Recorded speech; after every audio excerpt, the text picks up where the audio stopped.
नमस्कार दोस्तों, आपका स्वागत है गणित के गुरुजी यूट्यूब एजुकेशनल चैनल पर। दोस्तों, आज का जो वीडियो है वह है लूसेंट का वास्तुनिष्ठ सामान्य ज्ञान पर आधारित। दोस्तों, यह लूसेंट की 2023 की न्यू एडिशन की बुक है, जिसकी सीरीज हमारे इस चैनल पर लगातार जारी है। दोस्तों, काफ़ी महत्वपूर्ण बुक है। इस बुक के बिना किसी भी छात्र की तैयारी अधूरी है, तो हमारे साथ इसको बिल्कुल शुरू से अंत तक इसका रिवीजन कीजिए। तो दोस्तों, इसमें अभी हमारा चल रहा है भारतीय राज्य व्यवस्था। भारतीय राज्य व्यवस्था का टॉपिक नंबर 4, प्रश्नावली नंबर 4, संविधान की विशेषताएं आज हम ये करेंगे। और बाकी इससे पहले जो भी है, जितनी भी प्रश्नावली हैं 1, 2, 3, ये भारतीय राज्य व्यवस्था की सभी प्रश्नावलियां हो चुकी हैं। तो चलिए दोस्तों, आज का टॉपिक शुरू करते हैं। तो दोस्तों, आज हम पढ़ेंगे भारतीय राज्य व्यवस्था की प्रश्नावली नंबर 4, संविधान की विशेषताएं। तो चलिए दोस्तों, फिर शुरू करते हैं। दोस्तों, पहला प्रश्न है, विश्व का सबसे बड़ा लिखित एवं सर्वाधिक व्यापक संविधान किस देश का है? तो दोस्तों, वह देश है भारत,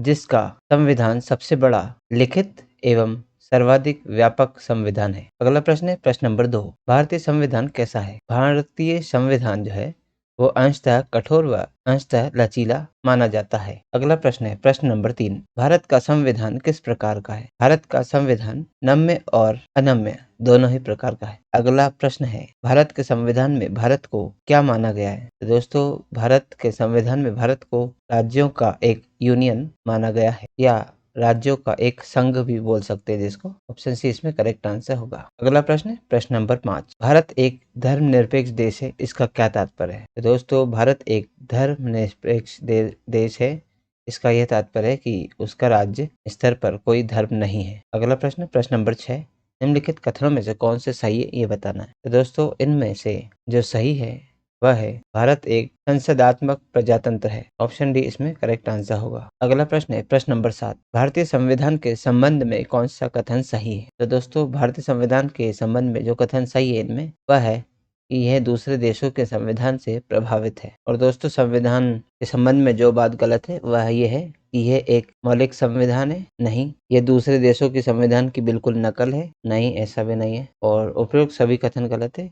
नहीं, ऐसा भी नहीं है। ऑप्शन बी इसमें करेक्ट है, इसीलिए ऑप्शन बी इसका करेक्ट आंसर हो जाएगा। अगला प्रश्न है प्रश्न नंबर 8, निम्नलिखित में से कौन सा कथन सही है? तो दोस्तों, पहला है, भारत का संविधान भारत में संसदीय पद्धति की सरकार की व्यवस्था करता है। ये सही है। भारतीय संविधान द्वारा स्वतंत्र न्यायपालिका की स्थापना की गई है। ये भी सही है। और भारतीय संविधान भारत में विधि के शासन की व्यवस्था करता है। ये भी सही है। तो दोस्तों, तीनों सही है, यानी ऑप्शन डी उपयुक्त सभी कथन सही है।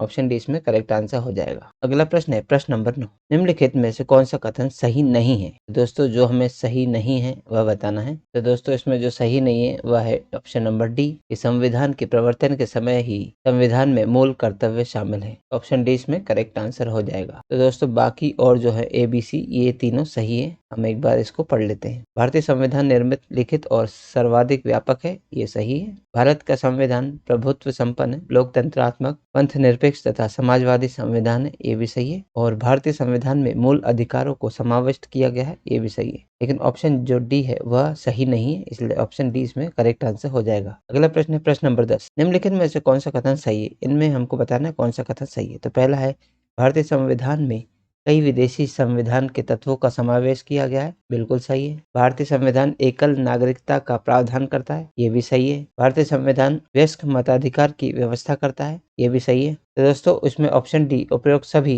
कथन सही है, इसलिए ऑप्शन डी इसमें करेक्ट आंसर हो जाएगा। अगला प्रश्न है प्रश्न नंबर 11, भारत का संविधान है दोस्तों कैसा है ये बताना है। पहला है अत्यंत लचीला, दूसरा है अत्यंत कठोर, तीसरा ऑप्शन है कठोर कम लचीला अधिक, या डी है कठोर अधिक लचीला कम। तो दोस्तों, भारत का संविधान कठोर कम लचीला अधिक माना जाता है।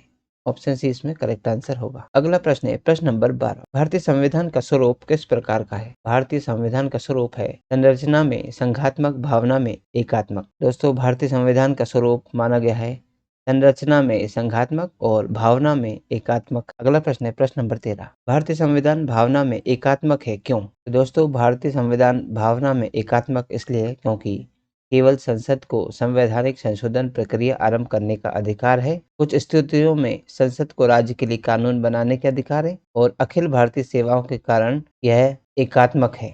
ऑप्शन डी इसमें करेक्ट हो जाएगा, उपयुक्त सभी। अगला प्रश्न है, भारतीय संविधान के संदर्भ में कहा जाता है कि यह क्या है? भारतीय संविधान के संदर्भ में कहा जाता है कि यह वकीलों का स्वर्ग है। अगला प्रश्न है प्रश्न नंबर 15। भारतीय संविधान पर सबसे अधिक प्रभाव किसका पड़ा है? तो दोस्तों भारतीय संविधान पर सबसे अधिक प्रभाव पड़ा है भारत सरकार अधिनियम 1935 का। अगला प्रश्न है प्रश्न नंबर 16। निम्नलिखित में से यह किससे निर्धारित होता है कि भारत का संविधान परिसंघीय है? तो दोस्तों भारत का संविधान परिसंघीय है, ये इससे निर्धारित होता है कि केंद्र एवं राज्य के बीच शक्तियों का वितरण होता है। अगला प्रश्न है प्रश्न नंबर 17। भारत में प्रजातंत्र इस तथ्य पर आधारित है कि जनता से सरकारों को चुनने तथा बदलने का अधिकार प्राप्त है। ऑप्शन सी इसमें करेक्ट आंसर होगा। अगला प्रश्न है प्रश्न नंबर 18। भारतीय संविधान में क्या है? इन चार ऑप्शन में बताना है कि भारतीय संविधान में क्या है। तो दोस्तों भारतीय संविधान में 350 से अधिक आर्टिकल हैं। अगला प्रश्न प्रश्न नंबर 19। भारत में किस प्रकार की शासन व्यवस्था अपनाई गई है? तो दोस्तों भारत में ब्रिटिश संसदात्मक प्रणाली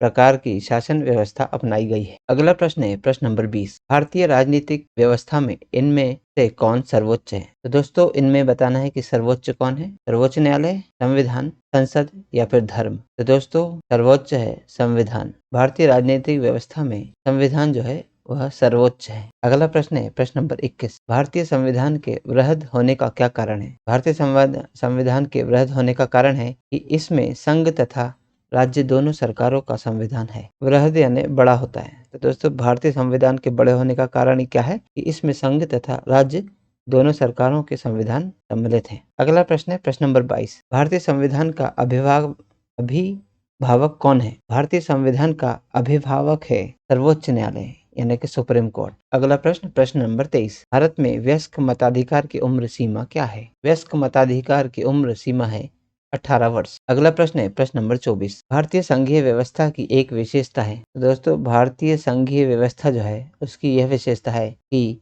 संविधान की सर्वोच्चता, मतलब उसमें संविधान को सर्वोच्च माना गया है। अगला प्रश्न है प्रश्न नंबर 25। भारत के संविधान में संघीय शब्द की जगह किन शब्दों का स्थान दिया गया है? तो दोस्तों भारत के संविधान में संघीय शब्द की जगह राज्यों का संघ शब्द को स्थान दिया गया है। अगला प्रश्न है प्रश्न नंबर 26। भारतीय संविधान में कितनी सूचियां हैं? तो दोस्तों भारतीय संविधान में 3 सूचियां हैं। अगला प्रश्न है भारत का संविधान अपना प्राधिकार किससे प्राप्त करता है? भारत का संविधान अपना प्राधिकार भारत की जनता से प्राप्त करता है। अगला प्रश्न प्रश्न नंबर 28। भारत में वैध प्रभुसत्ता किसमें निहित है? भारत में वैध प्रभुसत्ता जो है वह इनमें जो नाम दिए हैं जैसे राष्ट्रपति, न्यायपालिका, मंत्रिमंडल या संविधान, तो इनमें वैध प्रभुसत्ता जो है वह है संविधान में। अगला प्रश्न है प्रश्न नंबर 29। भारतीय संविधान की संरचना किस प्रकार की है? भारतीय संविधान की संरचना है कुछ कठोर कुछ एकात्मक, या जिसे कुछ एकात्मक या कुछ कठोर कहा जाता है। ऑप्शन सी इसमें करेक्ट आंसर होगा। अगला प्रश्न है प्रश्न नंबर 30। भारत के संविधान के अधीन निम्नलिखित कथनों में से कौन सा सही है?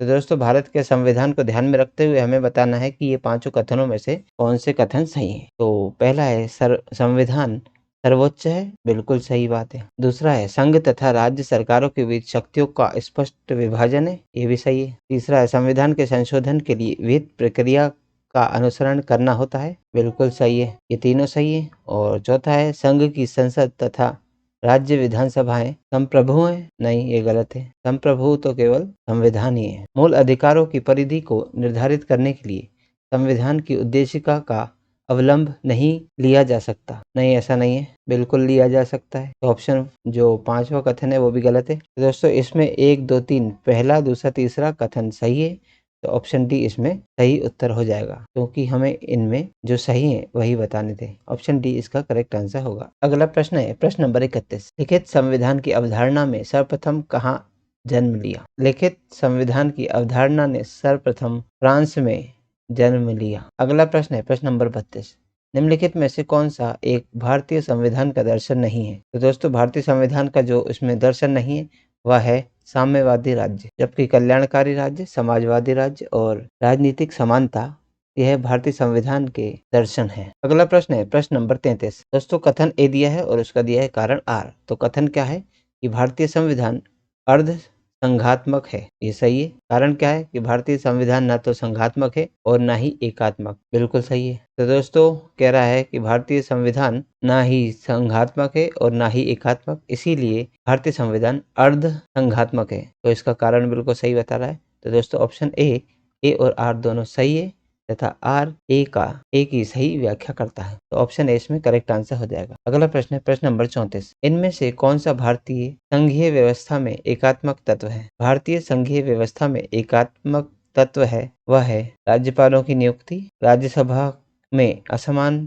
प्रतिनिधित्व और अखिल भारतीय सेवाएं। 2, 3 और 5 ऑप्शन बी इसमें करेक्ट आंसर है। अगला प्रश्न प्रश्न नंबर 35। भारत में राजनीतिक व्यवस्था के मूलभूत लक्षण कौन से हैं? तो दोस्तों भारत में राजनीतिक व्यवस्था के मूलभूत लक्षण हैं कि यह एक लोकतांत्रिक गणतंत्र है, इसमें संसदात्मक रूप की सरकार है और सर्वोच्च सत्ता भारत की जनता में निहित है। 4 ऑप्शंस में से ये 3 ऑप्शन सही हैं।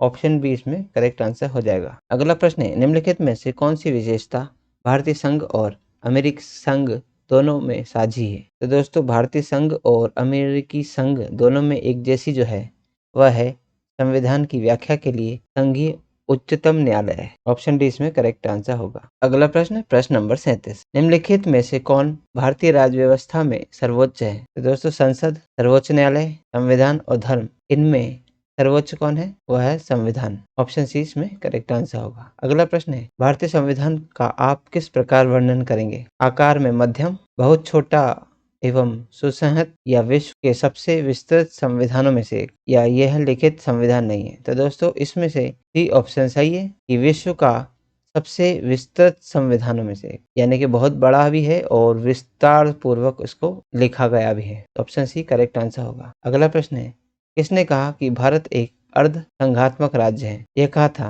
केसी व्हीयर ने। क्या कहा था? कि भारत एक अर्ध संघात्मक राज्य है। अगला प्रश्न है प्रश्न नंबर 40। भारत का संविधान मान्यता प्रदान करता है किसको? तो दोस्तों भारत का संविधान मान्यता प्रदान करता है धार्मिक एवं भाषाई अल्पसंख्यकों को। अगला प्रश्न है प्रश्न नंबर 41। निम्नलिखित में से कौन सा धर्मनिरपेक्ष राष्ट्र का लक्षण नहीं है? तो दोस्तों धर्मनिरपेक्ष राष्ट्र का जो लक्षण इनमें नहीं है वह है ऑप्शन सी, एक राष्ट्र को धर्मनिरपेक्ष होने के लिए अवश्य ही लोकतांत्रिक होना चाहिए। ऑप्शन सी इसमें करेक्ट आंसर होगा। दोस्तों आज की इस प्रश्नावली में कुल 41 प्रश्न थे जो समाप्त हो चुके हैं। यदि आपको हमारे YouTube की सभी वीडियोस की PDF चाहिए तो आप नीचे दिए गए नंबर पर संपर्क कर सकते हैं और हमारे टेलीग्राम चैनल से जुड़ सकते हैं जिसमें सभी वीडियोस की PDF मुफ्त में अवेलेबल है। दोस्तों आज का वीडियो यहीं समाप्त होता है। अगर चैनल पर नए हैं तो सब्सक्राइब कर लीजिए, वीडियो को लाइक कीजिए और कमेंट भी कर सकते हैं। मिलते हैं अब अगले वीडियो में अगले प्रश्नावली के साथ। तब तक के लिए नमस्कार।